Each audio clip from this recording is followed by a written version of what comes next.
કર્મનો સિદ્ધાંત સેવા યજ્ઞ આજ રોજ તારીખ 4/5/2024 ને 11ના શુભ દિવસે 1151 નાળિયેરનું કીડિયારો તરણેતર વિસ્તારની અંદર જંગલમાં મૂકવા માટે આવ્યા છે।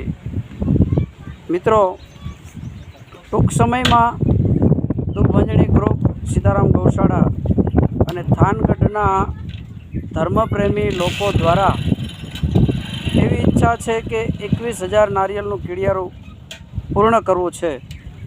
તો આ 21,000 નારિયેળની ઈચ્છા ટૂંક સમયમાં પૂર્ણ કરવી છે। તો થાનગઢના દરેક ધર્મપ્રેમી ગ્રુપોને વિનંતી છે કે તમારા ગ્રુપની અંદર જોઈન્ટ થાવ અને ગ્રુપમાં વાત કરો કે 5-5, 10-10 નાળિયેરના દાતા થાય અને બધા જ ભાઈઓને આનો લાભ મળે અને કાર્ય સુંદર મજાનું બને અને એક સરસ મજાનો રેકોર્ડ બને કે 21,000 નારિયેળનું કીડિયારું આપણે કોઈ જગ્યાએ પુરાણું નહીં હોય એવો સુંદર મજાનો રેકોર્ડ કરવો છે। તો આવો સૌ થાનગઢના સેવાકીય ગ્રુપો સાથે મળી આ કાર્યને પૂર્ણ કરી। જય દુઃખભંજણી મેરડીમાં, જય વાસુકી દાદા।